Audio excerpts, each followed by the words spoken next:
Όποια έχει σκοτώσει ένα μπούστι θα πάει στον παράδεισο.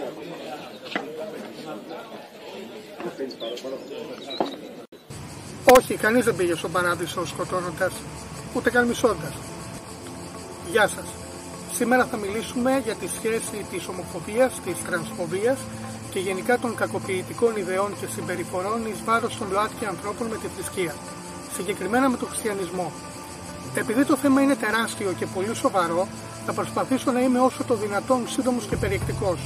Στην περιγραφή αυτού του βίντεο μπορείτε να βρείτε τα κεφάλαια αυτού του επεισοδίου, το οποίο θα χωρίζεται σε δύο μέρη. Πάμε λοιπόν.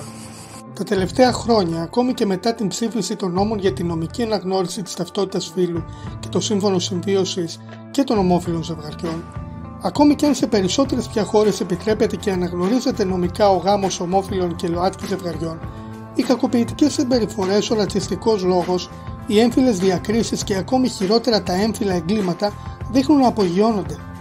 Στην περίπτωση της ομοφοβίας και τρανσφοβίας, ευθύνες αποδίδονται στην οικονομική κρίση και ύφεση, στην άνοδο της ακροδεξιάς και στην επανεμφάνιση του φασισμού και σε διάφορους κοινωνικούς και πολιτισμικούς παράγοντες. Μήπως όμως και η θρησκεία βάζει το χεράκι της? Είναι γεγονός ότι οι ομοφοβικοί, τρανσφοβικοί και όσοι επιτίθονται στους ΛΟΑΤΚΙ ανθρώπους χρησιμοποιούν τη θρησκεία σε πολλά θέματα και σε πολλές περιπτώσεις. Τα έμφυλα ζητήματα δεν κάνουν την εξαίρεση. Μάλιστα εδώ την εκμεταλλεύονται πλήρως, αφού το ίδιο κάνουν και πολλοί εκπροσωποί της. Και δεν συζητάμε για τον γραφικό τύπο στο βίντεο της εισαγωγής του επεισοδίου. Μιλάμε για πρόσωπα σε θέσεις ισχύως, δημόσιου λόγου και επιρροής, σε θεσμικές και διοικητικές θέσεις. Ανέκαθεν οι συντηρητικοί και οι υπερσυντηρητικοί χρησιμοποιούσαν τη θρησκεία προκειμένου να προωθήσουν την πολιτική και κοινωνική τους ατζέντα. Δυστυχώς ο θεσμικός και ιδρυματικός χριστιανισμός ως διοίκηση και διανόηση δεν έχει να επιδείξει ιδιαίτερα προοδευτικές ιδέες και συμμετοχή σε προοδευτικές κινήσεις και κινήματα. Το αντίθετο μάλιστα θα μπορούσε να πει κανείς.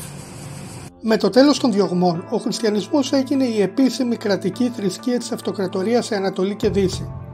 Και από εκεί που διωκόταν από την κρατική εξουσία για πολιτικούς και κοινωνικούς λόγους, η εκκλησιαστική διοίκηση έγινε ο καλύτερος συνεργάτης των αυτοκρατόρων, βασιλέων και φεουδαρχών.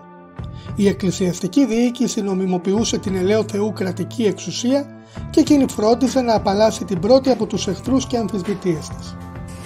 Έτσι, με το πέρασμα των αιώνων και με τη συνεργασία με την εξουσία, ο θεσμικός χριστιανισμός όχι μόνο εναρμονίστηκε με τα συμφέροντα των ισχυρών, αλλά και με τις ιδέες τους. Το ζήτημα της κοινωνικής δικαιοσύνης παραμερίστηκε στη χριστιανική σκέψη για να πάρουν τη θέση του τα ηθικά θέματα, χάνοντας με αυτόν τον τρόπο τον ανατρεπτικό και ριζοσπαστικό χαρακτήρα της πρώτης χριστιανικής εποχής. Το εδώ και τώρα που απασχολούσε τους πρώτους χριστιανούς παραμερίστηκε για το υπερπέραν. Η αγάπη αντικαταστάθηκε από την υπακοή και η δικαιοσύνη από την ευσέβεια. Έτσι λοιπόν έχουμε έτοιμο το ιδεολογικό οπλοστάσιο της συντηρητικής εξουσίας.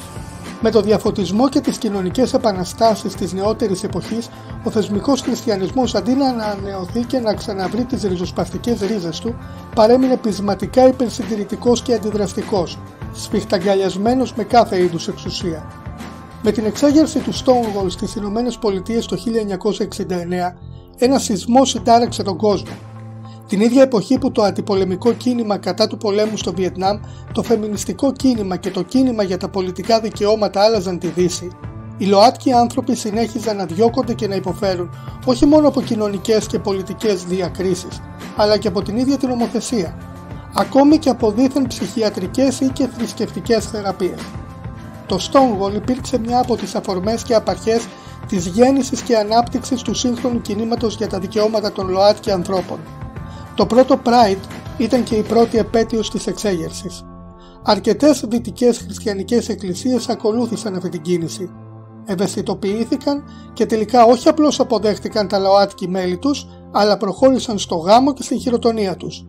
Αυτή όμως είναι δυστυχώς η εξαίρεση στο χριστιανικό κόσμο.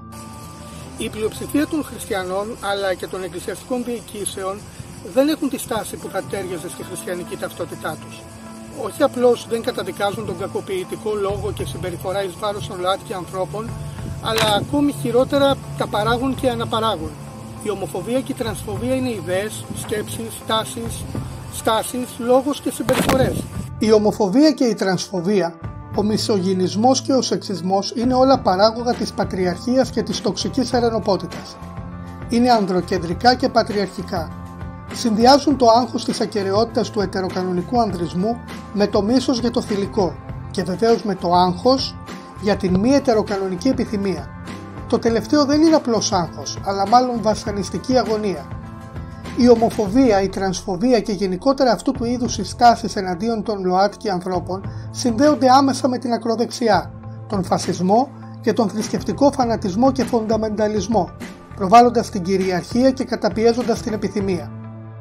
Παθολογικοποιούν κάθε τι μη ετεροκανονικό και μάλιστα στο θρησκευτικό επίπεδο το δαιμονοποιούν μέσα από το δίπολο καλό-κακό, αποδίδοντάς του την ιδιότητα του αμαρτωλού και την κατάσταση της αμαρτίας. Στην περίπτωση του χριστιανισμού η κατάσταση είναι κάπως περίεργη. Η ρευστότητα ή μάλλον η ανυπαρξία του φύλου είναι κάτι δεδομένο στη χριστιανική εσχατολογία. Στον κόσμο μετά τη Δευτέρα Παρουσία δεν θα υπάρχουν φύλλα σύμφωνα με τους πατέρες της Εκκλησίας.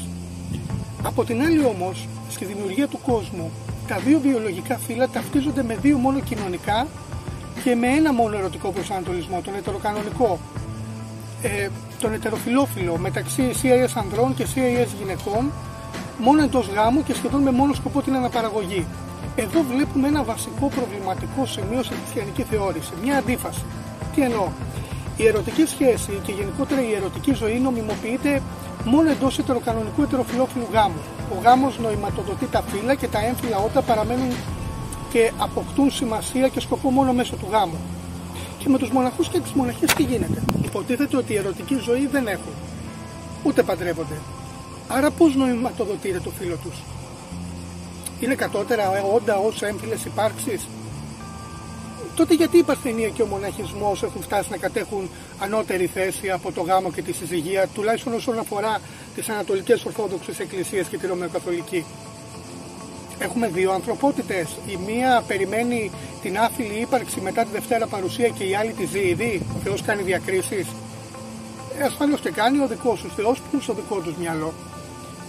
Κάποιες υποτίθεται μετριοπαθείς απόψεις του στυλ αγαπώ τον αμαρτωλό αλλά όχι την αμαρτία, ή ο Θεός σε δημιούργησε έτσι, δεν πειράζει, αρκεί να παραμένεις ανενεργό ερωτικά και να ζεις με παρθενία και εγκράτεια. Είναι απλά γελίες και επικίνδυνες. Ας βάλουμε όμως τα πράγματα σε μια σειρά για να μην πελαγοδρομούμε. Ας είμαστε ειλικρινείς. Η επίσημη θεσμική χριστιανική στάση απέναντι στους ΛΟΑΤΚΙ ανθρώπους κυμαίνεται από την αμηχανία και την επιφύλαξη μέχρι την απόρριψη και την καταδίκη. Αυτό στηρίζεται σε συγκεκριμένες αντιλήψεις που αφορούν τα φύλλα, τους έμφυλους κοινωνικούς ρόλους, τις ερωτικές σχέσεις και το γάμο.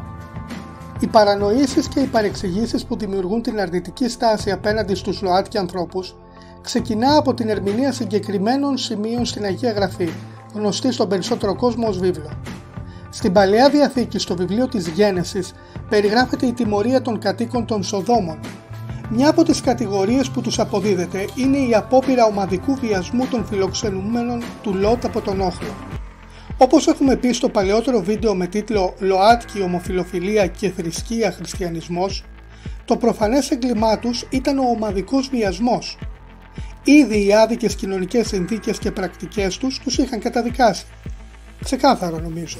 Πάλι στην Παλαιά Διαθήκη και συγκεκριμένα στο βιβλίο του Λεβιτικού, η ομοφιλοφιλία τιμωρείται με θάνατο διότι θεωρείται κάτι μυαρό και ανίερο. Να θυμηθούμε ότι σύμφωνα με τον Ιουδαϊκό θρησκευτικό νόμο το ίδιο ισχύει αν καταναλώσει κάποιος σάρκα γουρουνιού και λαγού ή αν ένα CIS ετεροφιλόφιλο ζευγάρι έχει ερωτική επαφή κατά τη διάρκεια της γυναικείας περίοδου. Ο Απόστολος Παύλος είναι ο πρώτος και μοναδικός που ασχολείται τόσο πολύ με το σεξ και την ομοφιλοφιλία στην Καινή Διαθήκη. Αξίζει να πούμε ότι ο ίδιος ο Χριστός δεν φαίνεται να ασχολείται με το θέμα πουθενά στα 4 Ευαγγέλια. Ο Παύλος λοιπόν επιτίθεται στον ομοφιλόφιλο και αμφιφιλόφιλο ερωτικό προσανατολισμό, αλλά και στην μη ετεροκανονική ταυτότητα φύλου στην προς Ρωμαίους επιστολή του, στην πρώτη προς Κορινθίους και στην πρώτη προς Τιμόθεο. Ένα βασικό λογικό σφάλμα που διαπράττει ο Παύλος, για το οποίο δεν ευθύνεται πλήρως, μιας και στην εποχή του οι σύγχρονες επιστημονικές ανακαλύψεις ήταν άγνωστες, είναι ότι χρησιμοποιεί τον όρο «μετήλαξαν την επιθυμία και την φύση τους». Πιστεύει δηλαδή ότι οι άνθρωποι αλλάζουν μόνοι τους και επιλέγουν τον ερωτικό προσανατολισμό τους. Αυτό διαψεύδεται πλέον πλήρως τόσο από την πραγματικότητα όσο και από την επιστήμη. Δεν τίθεται θέμα επιλογής ερωτικού προσανατολισμού. Για αυτή την παρανόηση δεν μπορούμε να κατηγορήσουμε απολύτως τον Παύλο, μιας και ζούσε σε μια εποχή περιορισμένων επιστημονικών δυνατοτήτων και επηρεασμένος από το αρχαίο ιουδαϊκό περιβάλλον και την ανατροφή και διαπαιδαγώγησή του, εκφράζει μια κοινωνική αντίληψη σε συνδυασμό με την προσωπική άποψή του. Αυτοί που είναι απαράδεκτοι και δεν έχουν δικαιολογία είναι όσοι σήμερα εκφράζουν την ίδια άποψη. Ένα πολύ σημαντικό στοιχείο είναι ότι ο Παύλος συνδέει τον μη ετεροκανονικό ερωτικό προσανατολισμό και την ταυτότητα φύλου με το ευρύτερο πολιτισμικό, κοινωνικό και θρησκευτικό περιβάλλον της εποχής του. Ο Παύλος ήταν ένας αυστηρός ζηλωτής Φαρισαίος, ο οποίος μετεστράφη σε έναν συντηρητικό ζηλωτή χριστιανό απόστολο. Παρόλο που πολιτισμικά ήταν πολύ πιο ανοιχτός από τους παραδοσιακούς Ιουδαίους και κατήχε ελληνορωμαϊκή παιδεία, δεν έβλεπε με καλό μάτι το πολιτισμικό περιβάλλον εκτός Ισραήλ. Ο παγανισμός, η ειδωλολατρεία όπως παρεξηγημένα αποκαλούμε περισσότεροι, δεν ήταν πάντα ετεροκανονικός και αυτό δεν πέρασε απαρατήρητο από τον Παύλο.